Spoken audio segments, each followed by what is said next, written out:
네, 얼마 전에 시 한 편을 읽었는데 참 좋은 시다라고 하는 생각이 들어서 제가 적어왔는데 한번 읽어드리겠습니다. 제목은 6월에 꿈꾸는 사랑입니다. 제목 6월에 꿈꾸는 사랑 2채. 사는 일이 너무 바빠 봄이 간 후에야 봄이 온 줄 알았네. 청춘도 이와 같아 꽃만 꽃이 아니고 나 또한 꽃이었음을 젊음이 지난 후에야 젊음인 줄 알았네. 인생이 길다 한들 천년만년 살 것이며 인생이 짧다 한들 가는 세월 어찌 막으리. 봄은 늦고 여름은 이른 6월 같은 사람들아, 피고 지는 이치가 어디 꽃뿐일까, 꽃뿐이라 할까. 우리의 인생이 마치 6월과 같아서 바쁘게 살다가 봄이 다 지나가고 난 뒤에야 봄이었구나, 꽃이 만발한 봄이 지나갔구나 라고 하는 사실을 깨닫게 된다는 것입니다. 언젠가 한 신문에 게재된 95세 된 어르신의 수기를 본 적이 있습니다. 제가 그 내용을 한번 읽어드리면, 나는 젊었을 때 정말 열심히 일했습니다. 그 결과 나는 실력을 인정받았고 존경을 받았습니다. 그 덕에 65세 때 당당한 은퇴를 할 수 있었죠. 그런 내가 30년 후인 95세 생일 때 얼마나 후회의 눈물을 흘렸는지 모릅니다. 내 65년의 생애는 자랑스럽고 떳떳했지만 그 이후 30년의 삶은 부끄럽고 후회되고 비통한 삶이었습니다. 나는 퇴직 후 이제 다 살았다, 남은 인생은 그냥 덤이다 라고 하는 생각으로 그저 고통 없이 죽기만을 기다렸습니다. 덧없고 희망이 없는 삶, 그런 삶을 무려 30년이나 살았습니다. 30년의 시간은 지금 내 나이 95세로 보면 3분의 1에 해당하는 기나긴 시간입니다. 만일 내가 퇴직할 때 앞으로 30년을 더 살 수 있다고 생각했다면 난 정말 그렇게 살지는 않았을 것입니다. 그때 나 스스로가 늙었다고, 뭔가를 시작하기에는 늦었다고 생각했던 것이 큰 잘못이었습니다. 나는 지금 95세이지만 정신이 또렷합니다. 앞으로 10년, 20년 얼마를 더 살지 모릅니다. 이제 나는 하고 싶었던 어학 공부를 시작하려 합니다. 그 이유는 단 한 가지. 10년 후 맞이하게 될 105번째 생일날, 95살 때 왜 내가 아무것도 시작하지 않았는지 후회하지 않기 위해서입니다. 95세 생일을 맞으신 어느 어르신께서 지나온 30년을 아쉬워하면서 내가 105세 생일 때는 자랑스러운 생일을 맞이해야지 라고 다짐을 하면서 쓰신 어느 분의 수기의 글입니다. 오늘 은퇴 및 정년 감사 예배를 우리가 드리는데, 이 은퇴와 정년이라고 하는 시간은 마치 쉼표와 같은 시간이라고 이야기할 수가 있습니다. 우리가 우리가 글을 읽다가 쉼표를 만나게 되면 잠깐 거기에서 한숨을 돌리게 됩니다.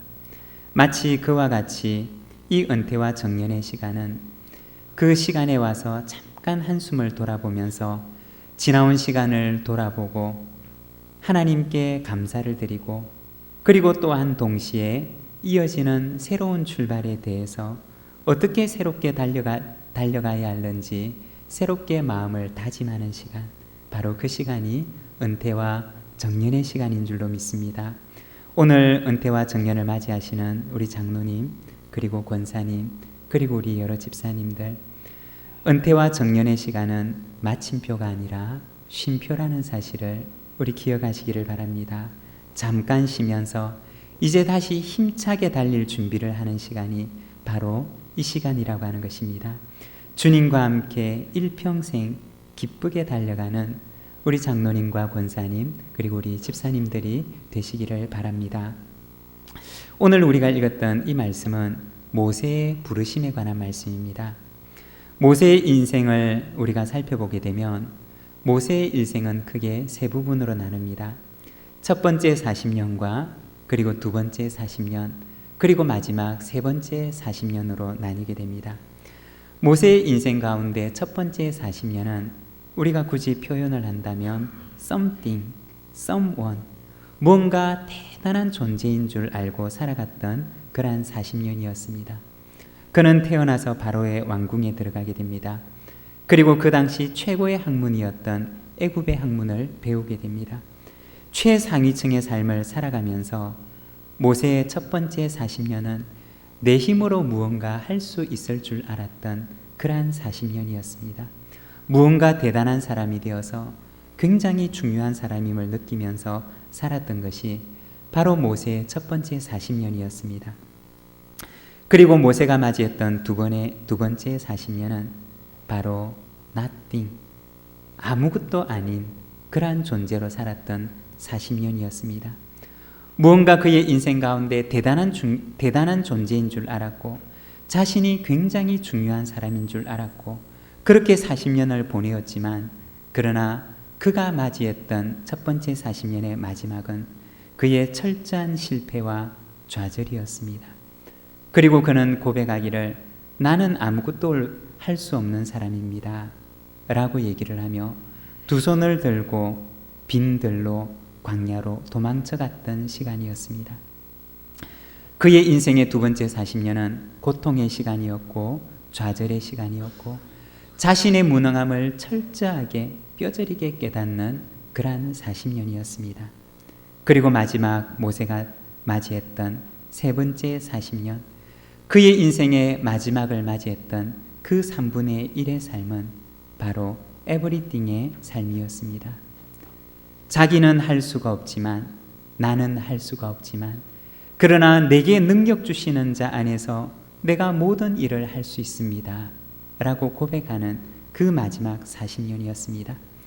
모세의 인생의 마지막 40년은 바로 자기 힘에 의지해서 살아가는 40년이 아니라 하나님의 능력에 의지해서 하나님께 자신을 드리며 살았던 모세의 인생 가운데 가장 아름답고 가장 화려했던 40년이었습니다. 모세의 인생은 이와 같이 세 시기로 구분이 됩니다.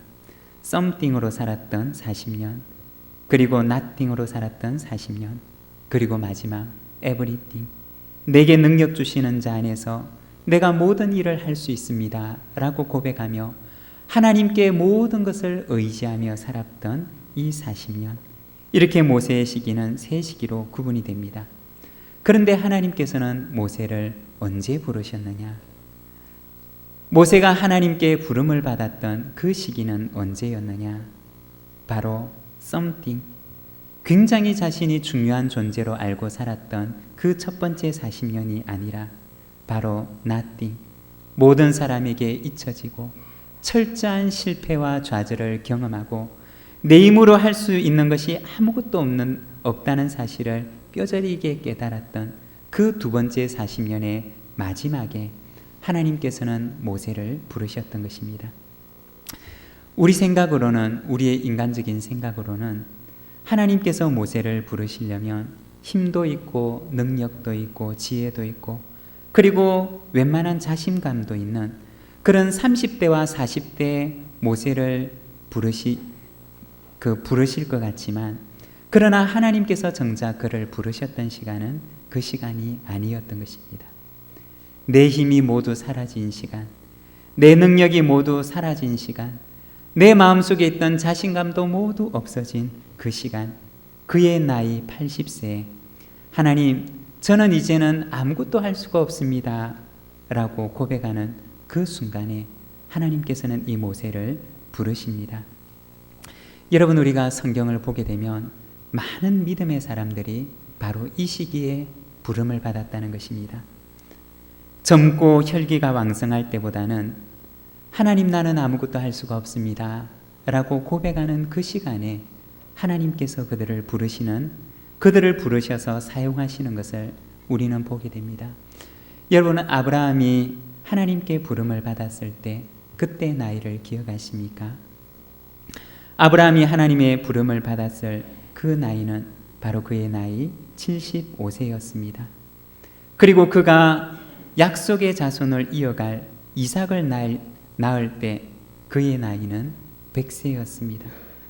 인간적으로 볼 때는 아무것도 할 수가 없고 내 능력으로는 아무것도 할 수 없다고 고백하는 그 시기에 하나님께서는 아브라함을 쓰시겠다고 그를 부르셨던 것입니다. 여호수아도 마찬가지입니다.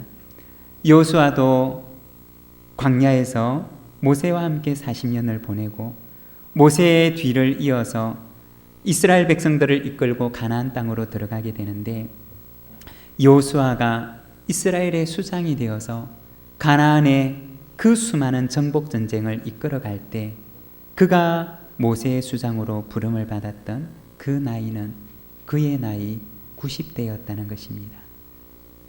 젊은 시절에 가데스 바네아로 보냄을 받았고, 그리고 그때 이스라엘의 실패로 인해서 그들은 40년간의 방황의 세월을 거친 뒤 여호수아가 모세로부터 바로 이스라엘을 이끌 그 책임을 건네받았던 그 나이는 그의 나이 90대였다는 것입니다. 젊고 패기 넘치는 그런 시절이 아니라 그의 모든 젊은 혈기가 다 사라져버린, 내가 할 수 있다고 고백하는 그 시간이 다 지나가버린 그의 인생의 90대, 나는 할 수가 없습니다 라고 고백하는 그 시간에 하나님께서는 그를 사용하시고자 그를 부르셨다는 것입니다. 하나님께서 귀하게 사용하셨던 그 사람들은 모두가 다 자기를 내려놓은 시간, 하나님 앞에 철저하게 자기를 내려놓고 하나님만 의지할 수 있는 바로 그 시간에 하나님께서 그를 부르셨고 그를 너무나 귀하게 사용하셨던 것을 우리는 보게 됩니다. 오늘 우리가 읽었던 이 본문의 말씀을 보게 되면 바로 모세의 두 번째 40년의 그 끄트머리에 서 있는 모세의 모습을 보게 됩니다. 10절의 말씀을 보게 되면 이렇게 말씀을 합니다. 모세가 여호와께 아뢰되, 오 주여, 나는 본래 말을 잘 하지 못하는 자니이다. 주께서 주의 종에게 명령하신 후에도 역시 그러하니 나는 입이 뻣뻣하고 혀가 둔한 자니이다 라고 고백합니다. 13절의 말씀을 보게 되면 모세가 이르되, 오 주여, 보낼 만한 자를 보내소서. 모세의 인생의 그 두 번째 40년의 끄트머리에 서서 철저하게 자기의 한계를 느끼면서, 하나님, 저는 이제는 입도 뻣뻣해졌고 혀도 둔해졌습니다. 주님, 저는 아니지 않습니까? 지금은 아니지 않습니까? 주님, 보낼 만한 자를 보내주십시오 라고 얘기를 하는 것이 바로 이 80세 모세의 고백이라고 하는 것입니다. 그러나 주님께서는 그렇게 말하는 모세에게 말씀하십니다. 12절의 말씀을 보게 되면, 이제 가라, 내가 내 입과 함께 있어서 할 말을 가르치리라. 15절의 말씀입니다. 내가 내 입과 그의 입에 함께 있어서 너희들이 행할 일을 가르치리라. 나는 할 수 없습니다 라고 고백하는 그 모세에게 하나님께서 찾아오셔서 말씀하시기를, 됐다, 이제 가라, 내가 내 입과 함께 있으리라, 내가 너희가 행할 일을 내가 가르치리라 고 말씀을 하십니다. 아무것도 할 수 없다고 고백하는 그 모세에게 하나님께서 오셔서 이제 가라 고 말씀하십니다. 그때가 언제였느냐? 모세가 세상의 모든 직분을 다 내려놓았을 때였습니다. 왕자로서의 직분도 내려놓고 세상의 직분과 세상의 모든 기대를 다 내려놓았던, 우리가 세상적으로 얘기를 하면, 우리가 오늘날 말로 얘기를 하면 모세가 다 내려놓고 은퇴한 뒤에 하나님께서 그를 부르신 것입니다. 모세가 하나님께 말합니다. 하나님, 저 은퇴했어요. 저는 이제 은퇴했어요. 저는 끝이 났어요. 라고 얘기를 하지만, 그러나 하나님께서는 아니다 라고 얘기를 하시면서 그를 부르십니다. 네가 해야 될 일이 있다. 내가 너에게 맡길 일이 있다. 내가 너와 함께 할 것이다 라고 말씀을 하십니다. 세상의 직분을 내려놓았을 때 하나님께서는 그에게 하나님의 직분을 주셨다는 것입니다. 그가 해야 될 진정한 소명의 자리로 하나님께서 그를 이끄셨다는 것입니다. 세상의 직분을 내려놓는 그 자리에서 하나님께서는 새로운 사명의 자리로 그를 이끌어 가십니다. 여러분, 세상의 직분을 내려놓는다고 해서 사명이 끝이 난 것이 아닙니다. 세상의 직분이 끝나는 그 자리는 바로 하나님의 직분이 시작되는 자리입니다. 세상이 주는 직분이 아니라 하나님께서 주시는 직분, 세상이 주는 사명이 아니라 하나님께서 주시는 진정한 사명의 자리의 출발선이라고 하는 것입니다. 우리가 알고 있는 모세의 이야기는 바로 여기에서부터 시작되었습니다. 여기에서부터 하나님께서는 그를 참 소명의 길로 인도하셨고, 바로 우리가 알고 있는 그 모세의 길로 하나님께서 그를 이끌어 가셨습니다. 언젠가 어떤 것을 본 적이 있는데, 미국의 대통령 가운데 가장 인기가 없고 무능한 대통령이 있었습니다. 바로 지미 카터라고 하는 대통령이었는데, 그는 미국의 경제난을 잘 해결하지 못했습니다. 그들의 과업이었던 그 과업을 해결하지 못했고, 그리고 외교 관계에 있어서도 강력한 미국의 이미지를 심지를 못했습니다. 그리고 그는 재선에 실패하게 됩니다. 그는 은퇴하고 나서 자신의 고향으로 돌아가서 땅콩 농장에서 농사를 짓는 농부가 됩니다. 그리고 농사를 하면서 그는 비영리 재단을 만듭니다. 자원봉사를 하면서 그는 마음속으로 3가지 목표를 세웠습니다. 첫 번째, 평화 가꾸기. 두 번째, 질병 퇴치. 세 번째, 희망 전하기. 그리고 그는 전 세계 어려운 사람들을 찾아다닙니다. 어려운 나라, 어려운 사람들을 찾아다니면서 그는 집을 지어주는 일을 하기 시작했습니다. 세계의 여러 분쟁 지역을 찾아갑니다. 그리고 거기에서 평화를 심는 일을 합니다. 대통령에서 내려와서 그는 집을 짓는 목수가 됩니다. 그리고 평화를 전하는 평화의 전도사가 됩니다. 미국의 가장 무능하고 가장 인기가 없었던 지미 카터 대통령은 은퇴 이후에 미국의 가장 존경받는 전임 대통령으로 변해 있었던 것입니다. 2002년에는 세계 평화에 기여했던 그의 공을 인정받아서 그는 노벨 평화상을 받게 됩니다. 지미 카터 가운데 아주 유명한 그러한 일화들이 있는데, 지미 카터 대통령은 대통령 선거 유세가 한창일 때도 그의 작은 고향에 있는 시골 마을, 그 고향에 있는 작은 교회에 가서 그는 늘 주일 예배를 빠지지 않았다고 합니다. 23년 동안 봉사를 했던 주일학교 교사를 그는 매주 한 번도 빠지지 않고 그는 이 봉사의 직무를 감당했다고 합니다.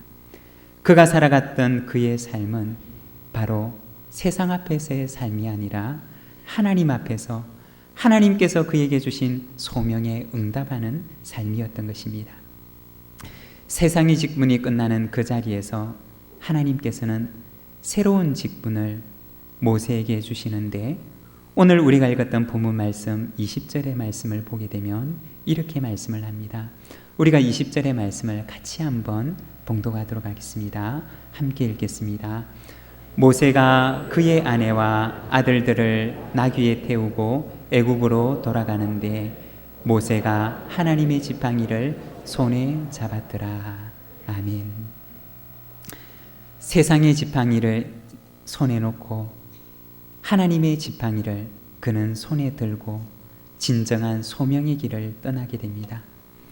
오늘 정년과 그리고 은퇴를 맞이하시는 우리 장로님과 그리고 권사님, 우리 여러 집사님들, 이제는 하나님의 지팡이를 손에 잡고 나가시기를 바랍니다.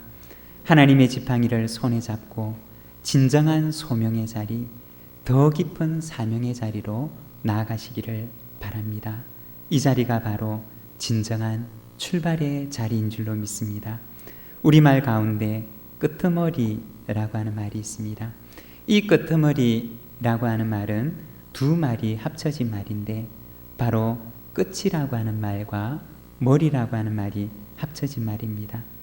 마지막을 얘기하는 끝이라는 말과 그리고 시작을 의미하는 머리라고 하는 이 두 말이 합쳐진 말이 이 끄트머리라고 하는 말입니다.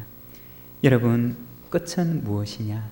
바로 새로운 시작을 말합니다. 주님과 함께 새로운 시작으로 나아가는, 진정한 소명의 길로 나아가는 주님의 진정한 동력자가 되어서는 우리 오늘 우리 은퇴하시는 우리 장로님, 그리고 우리 권사님, 우리 집사님, 그리고 정년을 맞이한 우리 집사님들 되시기를 간절히 소망합니다.